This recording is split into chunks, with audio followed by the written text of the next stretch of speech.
Bismillahirrahmanirrahim. Alhamdulillahi wa kafa wassalatu wassalamu ala nabi mustafa wa ala alihi mujtaba wa ashabihi hum ahlu sidqi wal wafa. Bapak-bapak, ibu-ibu sekalian rahmati Allah, pada perkuliahan kali ini kita akan membahas salah satu produk daripada LBS. Saya memilih terkait dengan perfilman syariah dalam perspektif maqasid syariah. Jadi ini merupakan salah satu produk LBS, eh, pendekatan fikih maqasidnya dan ekonomi kreatifnya seperti apa. Eh, Sebelumnya kita perlu mengetahui terlebih dahulu, ya sebagai mukadimah ya, apa hukum memproduksi film dalam Islam.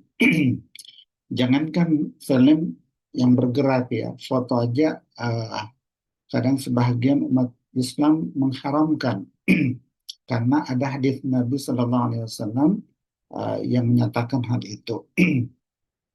Tetapi seiring dengan perkembangan zaman, kalau kita merujuk kepada uh, kitab yang dikarang oleh Syekh Dr. Yusuf Al-Qaradawi, beliau akan memberikan solusi ya terkait dengan dunia digital saat ini, bagaimana kita bisa memanfaatkan entertainment itu sebagai wasilah untuk berdakwah. Di situ sangat jelas beliau memaparkan alasan-alasan dibolehkannya. Jadi film syariah itu sah secara fikih. Film syariah sah secara fikih jika kontennya halal, tujuannya maslahat, maqasidnya itu jelas. Dampaknya mendukung maqasid syariah.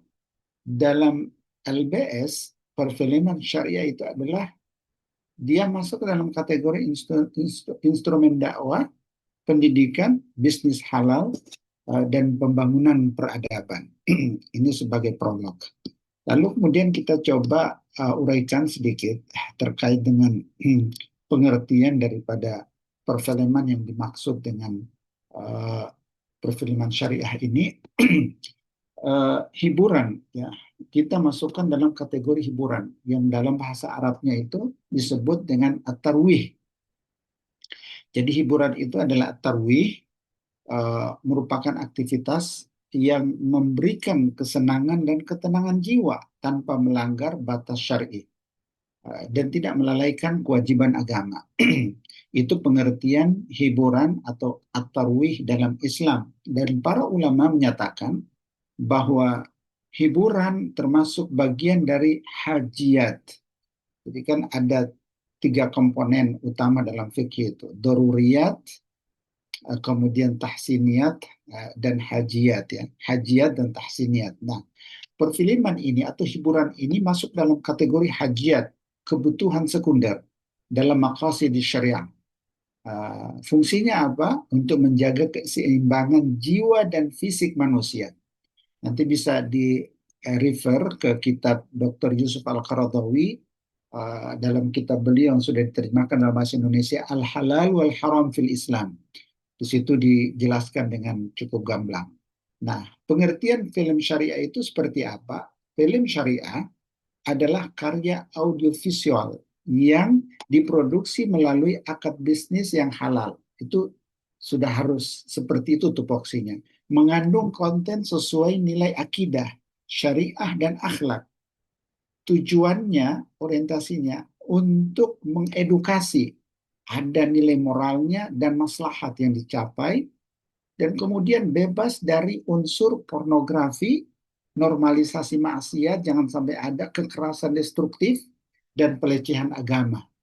Nah, hal-hal ini perlu diperhatikan, dan untuk pengertian dengan kriteria tadi itu bisa merefer kepada Majma' al-Fiqh al-Islami Qararat wa Taw'iyat. Itu disebutkan. Tapi kalau kita coba melihat sedikit dari sudut pandang Indonesia, adakah fatwa ulama terkait dengan perfilman syariah ini? Uh, Mungkin salah satu fatwa MUI yang bisa dijadikan referensi dan acuan terkait dengan perfilman syariah adalah fatwa MUI tentang hukum memerankan nabi atau rasul serta orang-orang suci dalam Islam. Memang tidak disebutkan secara spesifik, tetapi ada fatwa nabi terkait dengan hukum memerankan nabi atau rasul serta orang suci dalam Islam. Fatwa ini memberikan petunjuk syar'i tentang batasan-batasan produksi film yang bersinggungan dengan perkara yang sangat sensitif dalam Islam, yaitu tampilnya figur Nabi dan Rasul secara visual dalam film, serta bagaimana pembuat konten film Islam harus berhati-hati menjaga akidah dan tatanan akhlak Islam dalam representasi tokoh suci tersebut. Nah, jadi fatwanya menyinggung secara umum seperti tadi itu. Jadi dokumen ini sangat relevan. Ya. Dokumen fatwa ini sangat relevan bagi pembuat film syariah untuk memahami batasan akidah dan etika penyajian visual tokoh-tokoh agama dalam karya perfilman. Nah, itu yang pertama. Jadi ini fatwa MUI tentang hukum memerankan Nabi dan Rasul dan orang-orang suci dalam Islam. Ada lagi fatwa yang bisa kita jadikan referensi. Ini bukan mencari-cari ya, pembenaran tidak. Tetapi ada hubung kaitnya bahwa fatwa MUI nomor 24 tahun 2017 tentang hukum dan pedoman bermuamalah melalui media sosial. Walaupun ya tidak secara spesifik terkait dengan perfilman, fatwa MUI nomor 24 2017 ini memberikan kriteria syar'i untuk produksi dan penyebaran konten di ranah digital, termasuk film digital, streaming, dan konten audiovisual lainnya. Beberapa poin penting dalam fatwa itu yang perlu kita garis bawahi bahwa menyatakan produksi, penyebaran, dan akses konten harus berdasarkan nilai Islam. Mu'asyarah bil ma'ruf. Kemudian mengharamkan konten yang memuat pornografi, kekerasan berlebihan, seperti yang sudah disebutkan di atas, fitnah, hoax, ujaran kebencian, dan konten-konten yang tidak pantas untuk dilihat oleh publik. Kemudian juga menekankan bahwa konten yang disebarkan harus sesuai waktu, tempat, dan konteks, serta mendatangkan kemaslahatan. Itu inti daripada fatwa MUI nomor 24 tahun 2017 tersebut.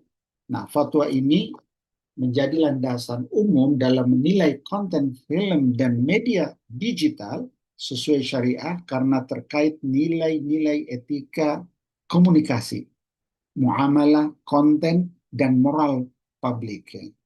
Nah, jadi ini bisa dijadikan sebagai referensi rujukan kita.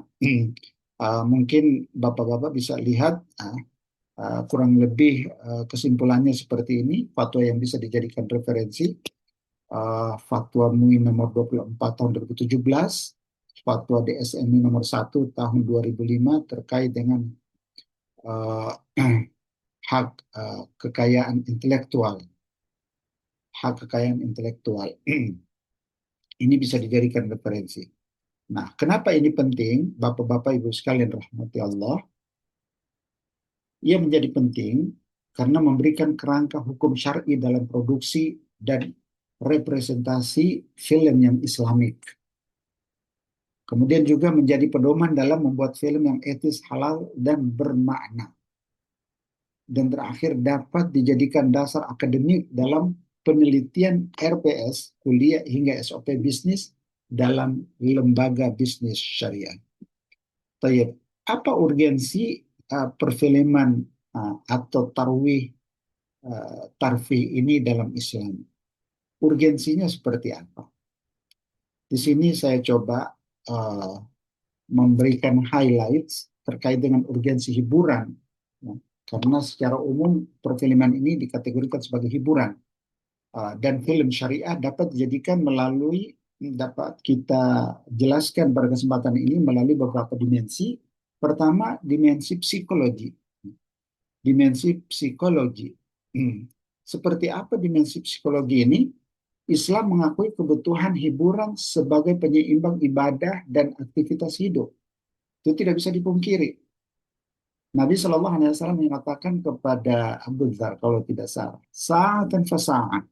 Kadang manusia itu seperti ini, kadang seperti itu. Tapi jangan terlalu lalai lama dalam kelalaian tersebut ya. Kadang dia perlu refreshing dan sebagainya, dan kita bisa melihat dimensi psikologi ini dari karya kitab yang disusun oleh Imam Al-Ghazali dalam Ihya Ulumuddin, bahwa Islam mengakui kebutuhan hiburan sebagai penyeimbang ibadah dan aktivitas hidupnya. Itu dimensi psikologinya. Kemudian dimensi sosial budaya, tanpa kalau kita perhatikan tanpa alternatif hiburan syariah, umat ini akan menjadi konsumen pasif budaya global. Semua akan menonton yang disuguhkan oleh dunia barat dan terjadi infiltrasi nilai liberal dan hedonik kepada masyarakat muslim. Karena itu kita perlu buat alternatifnya yang syar'i. Ini bisa dilihat dalam kitab Dr. Yusuf Al-Qaradawi dalam kitab beliau yang beri judul dengan Fiqhul Hadara. Fiqhul Hadara, fikih kebudayaan dan thaqafah kita. Karya Imam Dr. Yusuf Al-Qaradawi. Kemudian dimensi ekonomi syariah, perfilman syariah ini merupakan bagian dari industri halal global. Dia masuk dalam kategori industri halal global. Ekonomi kreatif berbasis nilai, dan bisa kita lihat ya dalam Israel research paper on halal creative industry, di mana perfilman ini dikategorikan sebagai salah satu industri halal global. Kemudian Bapak-bapak, Ibu-ibu sekalian rahmati Allah, tujuan perfilman syariah ini diangkat dan dijadikan sebagai alternatif konsumsi publik Muslim. Tujuannya tidak lain adalah meliputi tahsin al-akhlak, untuk pembentukan karakter dan moral. Itu luar biasa pengaruh daripada film ini, audiovisual yang ditonton oleh anak-anak, oleh masyarakat. Kemudian juga tahqiful ummah, edukasi dan literasi sosial, memberikan edukasi kepada masyarakat dan pengayaan ilmu serta pencerahan juga. Dalam waktu yang sama, tujuan hiburan dan perfilman syariah ini juga untuk dakwah bilhal, dakwah melalui keteladanan visual. Itu luar biasa kesannya dan pengaruhnya. Dan juga hifdzul qiyam. Hifdzul qiyam, perlindungan nilai keluarga dan fitrah. Ada beberapa pendapat ulama kalau kita mau cari ya, berusaha untuk menelusuri seperti apa sih pendapat ulama terkait dengan perfilman ini, karena ini juga debatable di kalangan para ilmuwan Islam gitu ya. Di sini ada beberapa pendapat yang saya coba tampilkan terkait dengan spektrum pendapat ulama. Pendapat yang restriktif, yang agak ketat ya, itu menyatakan hiburan dilarang jika melalaikan dan membuka pintu maksiat. Nah, pendapat ini dikomandani oleh Imam Ibnul Qayyim Al-Jauzi. Keras ya, hiburan dilarang jika melalaikan dan membuka pintu maksiat. Jadi kebalikannya, kalau tidak melalaikan dan tidak membuka pintu maksiat berarti boleh. Pendapat yang kedua agak moderat, dan ini jumhur ulama kontemporer, menyatakan bahwa hiburan dibolehkan dengan syarat tidak melanggar syariat. Nah, ini bisa dilihat dalam kitab Dr. Yusuf Al-Qaradawi dan juga Fiqhul Islamnya Wahba Az-Zuhaili yang mewakili pendapat ini. Kemudian pendapat maqasid.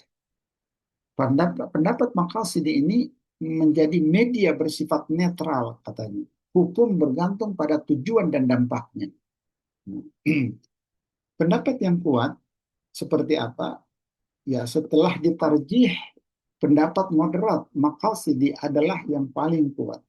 Ya, pendapat yang paling moderat. Dilihat kontennya, dilihat tujuannya, dilihat dampaknya. Sesuai. Dan itu yang paling kuat. Artinya dibolehkan, ya, dia bersifat netral, dibolehkan perfilman syariah itu tergantung daripada tujuan dan dampaknya. Ini pendapat moderat maqasidi, ada tujuan. Karena sesuai dengan kaidah al-asli fil asya al-ibahah. Pada dasarnya hukum sesuatu itu kan boleh. Nah, perfilman ini sesuatu yang baru gitu. Sesuatu yang baru dan tidak dibahas dalam literatur klasik, karena itu dia direfer kepada kaidah segala sesuatunya itu pada dasarnya boleh, sampai ada hal-hal yang mengarah kepada haram, mengarah kepada hal-hal yang dilarang sebagaimana disebutkan di atas tadi ya. Kemudian dia selaras dengan maqasid syariah. Kalau kita ingin berdakwah melalui konten audiovisual seperti perfilman ini sangat luar biasa dampaknya, sekaligus dijadikan lahan untuk berdakwah ya, menyebarkan nilai-nilai Islam dan juga relevan dengan konteks zaman sekarang ini. Ini bisa dilihat dalam fikih, dalam kitab Dr. Yusuf Al-Qaradawi juga, Fiqh Al-Lahwi wa Tarwih. Ada satu kitab yang beliau susun juga, beliau beri judul dengan Fiqhul Lahwi wa Tarwih. Fikihnya hiburan dan refreshing. Ada beberapa dalil yang bisa kita jadikan referensi ya. Setelah kita menguraikan pendapat para ulama terkait dengan perfilman ini supaya clear, jelas, ada beberapa dalil yang bisa kita jadikan referensi terkait dengan hiburan dalam hal ini perfilman secara khusus. Seperti dalam surat Al-Jumu'ah ayat 10, فَإِذَا قُضِيَتِ الصَّلَاةُ فَانْتَشِرُوا فِي الْأَرْضِ وَابْتَغُوا مِنْ فَضْلِ اللَّهِ وَاذْكُرُوا اللَّهَ كَثِيرًا لَعَلَّكُمْ تُفْلِحُونَ. Apabila telah selesai sholat, telah selesai ibadah, maka bertebaranlah di muka bumi, carilah karunia Allah Subhanahu wa Ta'ala. Kebolehan menikmati kehidupan setelah ibadah. Jadi wajhul istidlalnya di situ. Kemudian dalam surat Al-Qasas ayat 77 Allah Subhanahu wa Ta'ala berfirman, "Wabtaghi fima atakallahu ad-daral akhirah wa la tansa nasibaka minad dunya wa ahsin kama ahsanallahu ilaik." Carilah kehidupan akhirat, wabtaghi fima ataqallahu daral akhirah, carilah kehidupan akhirat dengan memperbanyakkan pahala, tetapi jangan lupa kehidupan dunia. Anda sekarang berada di dunia, tidak bisa dipisahkan. Untuk beribadah supaya bisa khusyuk, kita memerlukan refreshing juga gitu. Kita perlu juga saat dan fasaat, sewaktu-waktu untuk menguraikan, membuat jedah ya, agar supaya otot-otot kita renggang kembali dan kita setelah itu kembali aktif lagi, baik dalam bekerja ataupun beribadah. Kalau dari dalil hadis yang bisa kita jadikan rujukan adalah Nabi Shallallahu Alaihi Wasallam bersabda, Inna li badanika alaika haqqun. Sesungguhnya badanmu itu memiliki hak atasmu yang harus kau tunaikan. Artinya dia diberikan juga kesempatan untuk tarfih dan hiburan. Itu ya mungkin bisa kita jadikan sebagai landasan untuk dalil terkait dengan hiburan, khususnya perfilman yang kita maksudkan dalam materi ini. Klasifikasi film syariah sedikit kita lebarkan pembahasan kita terkait dengan perfilman syariah ini.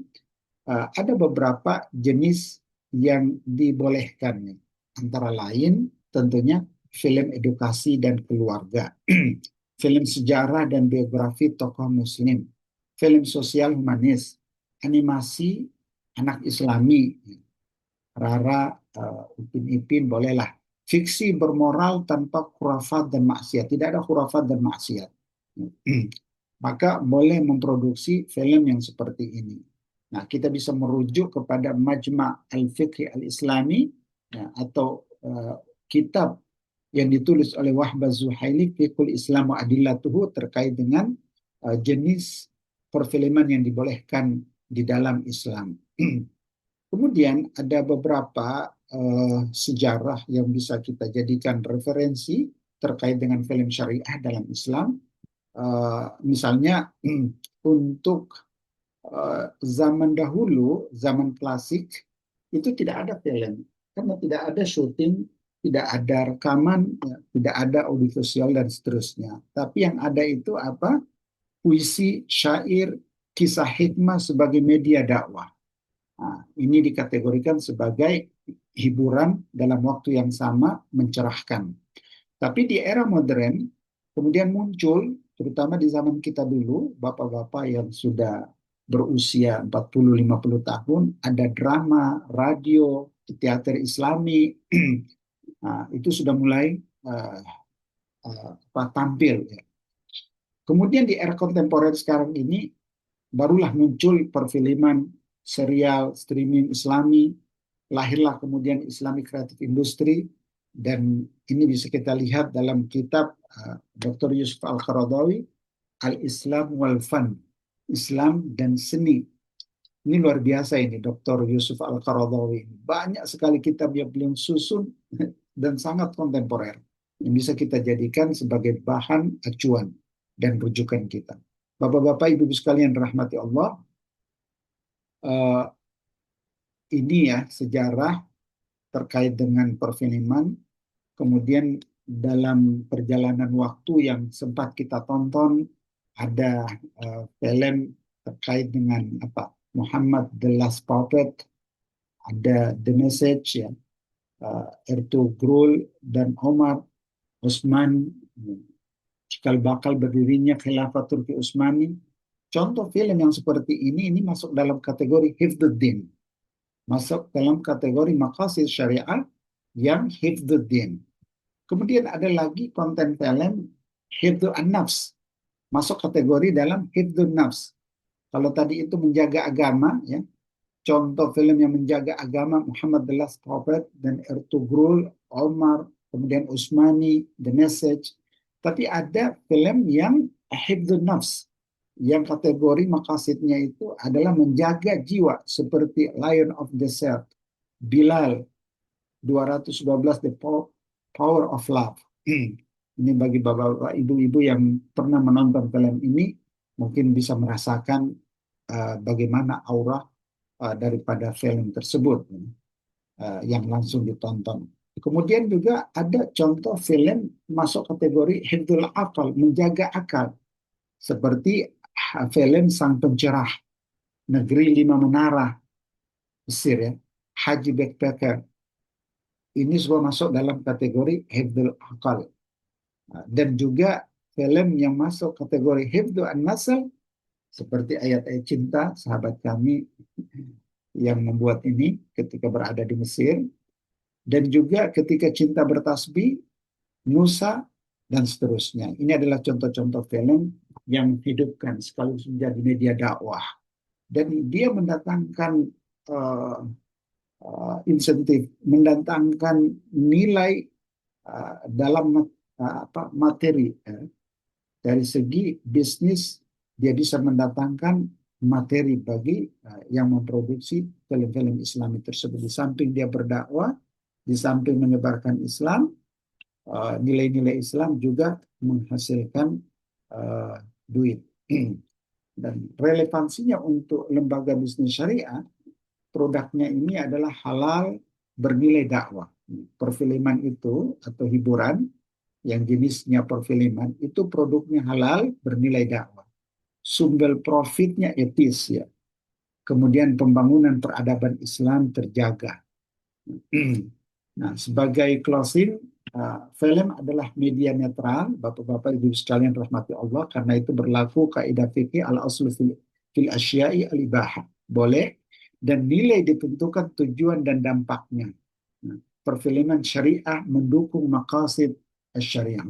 Untuk itu materi ini bisa menjadi pemicu bagi kita, pelecut bagi kita untuk bagi yang tertarik mendalami jauh lebih dalam lagi terkait dengan perfilman syariah dalam perspektif maqasid syariah, atau bahkan ingin jadi produser, maka silakan dalam perspektif Islam seperti itulah, bahwa Islam itu tidak kaku, dia selalu memberikan jalan keluar, tetapi dibatasi dengan etika yang sudah ada di dalam Islam. Demikian Bapak Ibu sekalian rahmati Allah, mudah-mudahan bermanfaat. Saya cukupkan hadanallahu wa iyyakum ajma'in. Billahi taufiq wal hidayah. Wassalamualaikum warahmatullahi taala wabarakatuh.